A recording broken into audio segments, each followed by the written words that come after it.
Hey you all, once again welcome back to my channel. How are you all? I hope you all are absolutely wonderful.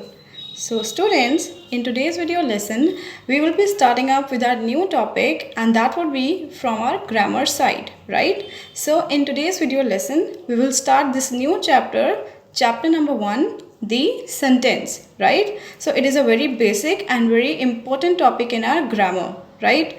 So students, before starting on with the topic, what are the 3 things which you have to always follow? You have to like the video, you have to subscribe to my channel if you have not yet subscribed, and you have to share the videos with your friends and classmates, right? So now let's come back to this chapter. So students, before starting on with the topic, I would like to ask you people, what do you know about a sentence? Do you know what is a sentence? Yes? Having some idea about a sentence? So if I ask you that what is a sentence, what would you say about it? Obviously, a sentence can be a group of words, right? We have some words and we combine these words in order to form a sentence, right? But how can we say that this sentence is a meaningful sentence? Because of the right arrangement, right? We must know that if we are talking about a sentence, the right arrangement of the sentence is very important in order to make it a meaningful sentence. If I say that before sentence we have different words, right? In order to form a sentence, we combine these words. And before words, what do we have? We have letters, right? And we have alphabets. So in English, if I talk about alphabets, how many alphabets do we have? Yes, we have 26 alphabets in English language, right? From A to Z, we have 26 alphabets. And out of these 26 alphabets, we have 5 vowels, right? That is A, E, I, O, U. So we have 5 vowels and 21 consonants, right? Students, what are vowels? Vowels are those alphabets in which we use an, right? Before them we always use an, like an orange, an octopus, like this, okay? An umbrella. So students, we have 5 vowels and 21 consonants. Is that clear? So first of all, we have letters. We combine these letters to form words and these words are further combined to form sentences. Is that clear? In order to make a sentence, we need the right arrangement of the words, right? So students, if we talk about a sentence, there are different parts in the sentence itself, right? We do have a subject also, we have a predicate also, and we have verbs also, right? We have helping verbs, we can have adjectives. So if you know that in the 6th class you have already done with the very basic things in grammar, and what were those things? Those were about your nouns, about your pronouns, about your parts of speech, right? About subject, about predicate. So the very first topic which comes is the sentence. If you know that what is a sentence, what is a subject, after that you must know that what is a predicate, right? And then you must know different parts of speech. So before coming on to all those things, I would first like to mention you that in a sentence, the very basic thing is your subject, right? And what is a subject? Subject is that thing which is performing the action, which is the doer of the work, right? If I say, for example, my mother is cooking very delicious food, right? If I talk about this sentence, what is my subject? Can you tell me what is my subject? Because identifying is very important. So the right identification about the subject plays a very crucial role in forming a sentence. Yes, so in this sentence, my mother is the subject. Now how can we say that my mother is the subject? Because in this sentence, the mother is the doer, right? She is the one who is performing the action. And what action she is performing? Yes, very good. She is cooking, right? So my mother is the subject. Okay, students?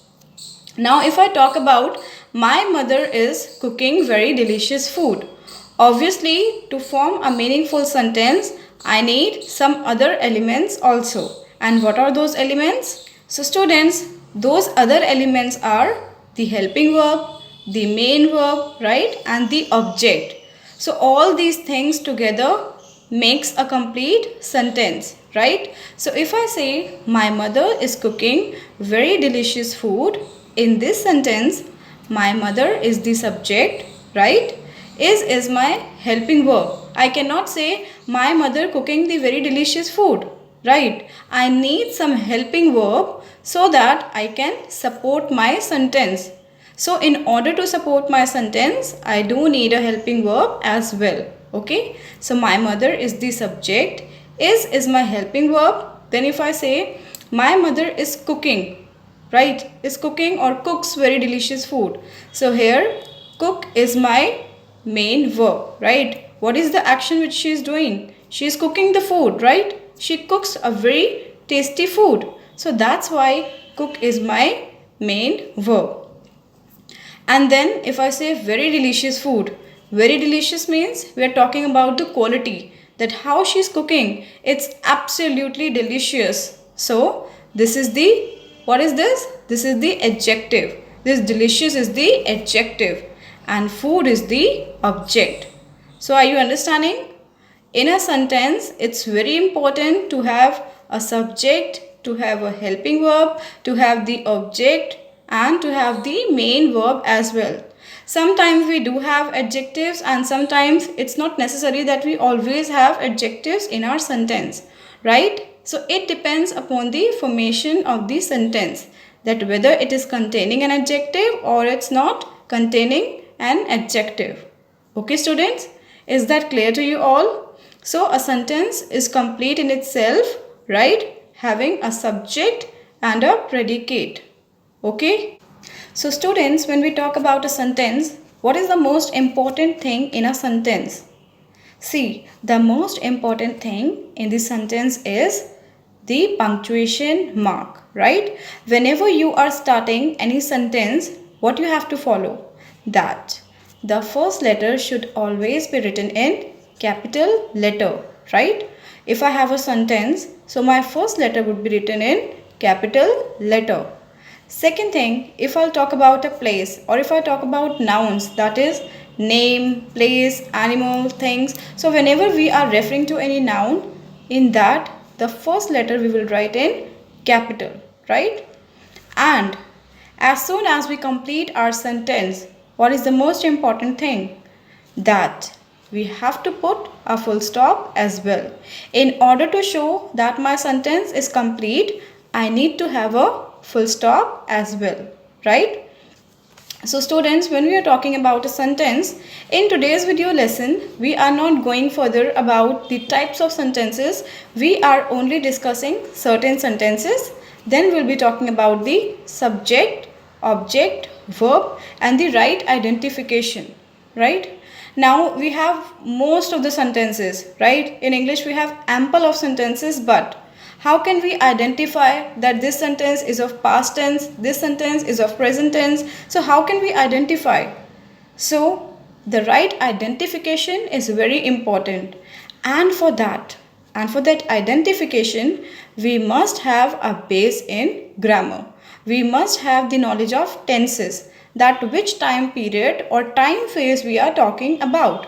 Whether we are talking about present, right? Or we are talking about the time which had already gone. We are talking about past. Or we are talking about future, that these things will happen in future.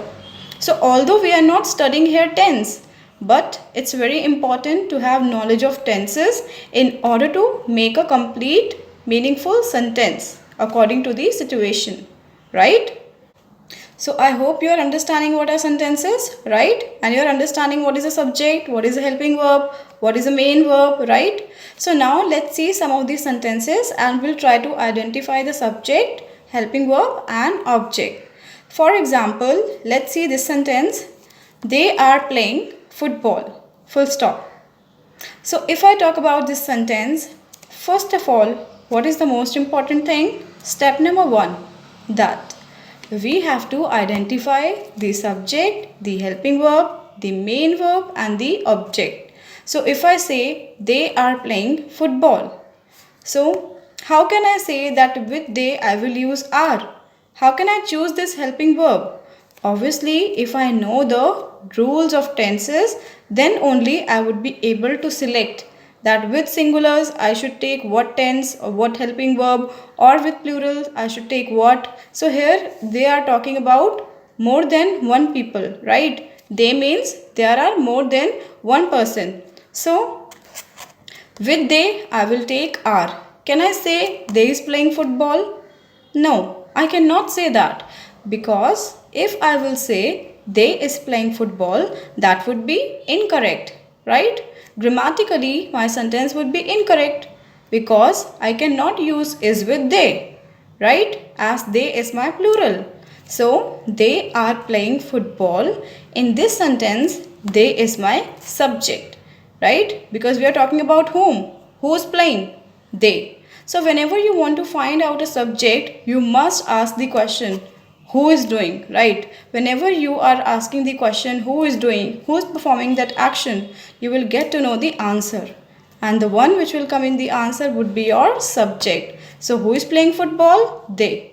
So that means they is my subject, right? Then what is are? Are is my helping verb. Then playing. What about playing? Playing is my main verb. How can we form playing? Playing is play plus ing. So it is conjugated with ing. So together it becomes playing. Okay. And football is my object. I hope it is clear. Now let's see the next sentence. So now in this sentence, we were watching movie yesterday. First of all, what is the most important thing? That we have to identify the subject. So what is the subject here? Who was watching the movie? Yes, it is we, right? We were watching movie yesterday. So when we say we were watching movie yesterday, we is my subject, were. Now why we are talking about were? Can we say we was watching movie yesterday? No, because we are talking here about plural. So with plural, I will take this helping verb were. So we were watching. Here we is my subject, were is my helping verb, watching is my main verb. I have conjugated watch plus ing. So watching is my main verb, right? And movie is object and yesterday is the time phase. Just because of this yesterday, I have used here were. It is denoting a past activity, right? Yesterday is used to denote a past activity, that this work or this activity I was doing yesterday. I am not doing it right now, right?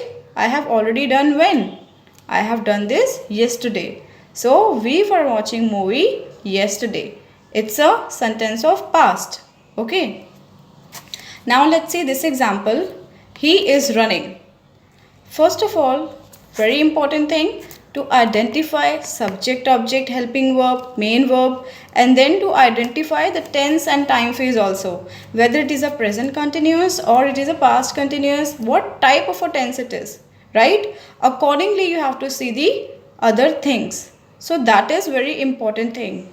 The right identification, the structure of framing a sentence is the most important thing in a sentence. So if I say he is running, so here what is my subject? Yes, he is my subject. Now why he is my subject? Because when I will ask a question, who is running?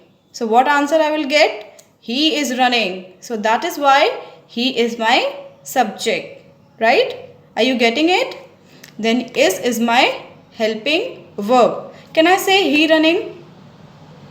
Would my sentence be completed if I say he running? No. So for that, I need some support in my sentence. And for support, I must use helping verbs. Yes, are you getting it, students? So he is my subject, is my helping verb, and running is my main verb. He is running, full stop. The sentence is complete. Okay? Are you getting it? How we are identifying it? It is very important. For framing a sentence, the right structure is very much important.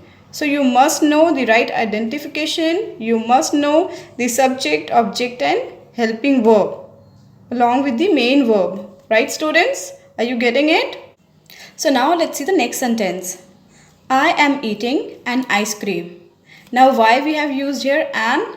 As I told you that with vowels, what do we use? We use an. So here ice cream, I is my vowel.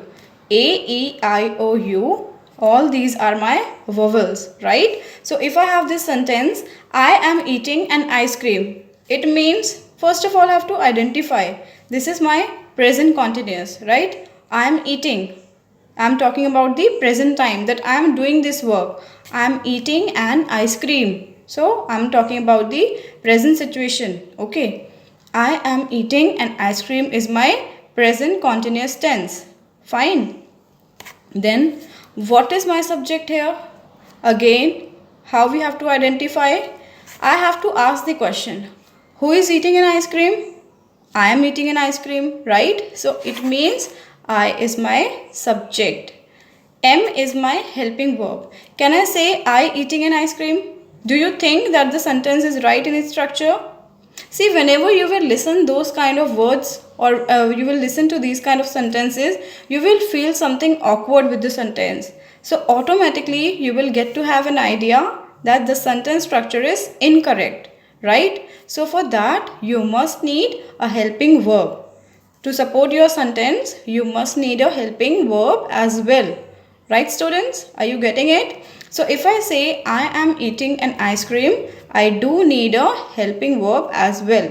So I is my subject, am is my helping verb, eating is my main verb, an is my vowel, and ice cream is my what? It is my object. Right? So I hope you all can identify how can we find out subject, object, helping verb, right? Similarly, when we are framing these sentences, we are noting about the sentences and about the tenses, right? About the time phase, that whether it is of past, whether it is of future. For example, if I will take this sentence, I'll go to Mumbai tomorrow. Now, can you tell me what type of a sentence it is? I'm talking about the tense right now. It is future tense. Now, how can we say that it is a future tense? It's a simple future, right? How can we say that it is a simple future? Because whenever we are talking about sentences, we must know the rules. We must know the structure of framing a sentence. Have you seen we used to study like this? Subject plus will shall plus verb first form plus object. So what are these? These are the rules to form sentences. See, I will advise you that it's better if you will learn all these structures, formulas, and if you will not learn the formulas, what else you can learn? You must learn at least one example from each tense so that you can make these formulas by yourself. You must know that subject plus verb first form plus object. So all these things if you will know, you can immediately frame the sentences. Okay, students? So if I'll talk about this sentence, I will go to Mumbai tomorrow. So in this sentence, we have I as my subject. Now how can I say that I is my subject? I will ask a question. Who will go to Mumbai tomorrow? So what answer I will get? I. So it means I is my subject. Okay? Are you getting it? Isn't it easy? Then will is my helping verb. Right? Can I say I go to Mumbai tomorrow? No, I cannot say that. The sentence will not look meaningful. So, to create a meaningful sentence, I must have a subject and I should have a object as well. I should have a helping verb. I should have a main verb, right? So, I is my subject, will is my helping verb, go is my verb first form. So, it is my main verb and to Mumbai tomorrow is my object. Now again I am referring to tomorrow as the time phase, that I am talking about the future action, that this work is not yet done. When it would be done? In the future, right? I have not yet gone. When I will go? I'll go tomorrow. So that means I'm talking about a future tense, that this work will be done tomorrow. Currently it's not yet done. Are you understanding, students? So I hope that through these examples, it is clear to you all that what is the subject, what is the helping verb, what is my object, what is my main verb, right? So in today's video lesson, we will only discuss till here. In the next video lesson, I will come along with the different types of sentences, right? And yes, you have to listen to the video lesson carefully, and on the basis of your understanding, you have to complete your assignment. So your assignment will be in the description box. So do check it. Okay. So students, now I'll meet you all in the next video lesson. Till then, stay updated, keep on learning, keep on practicing. And yes, before going, don't forget to like the video, subscribe to my channel and share the videos with your friends and classmates. So goodbye. Take care.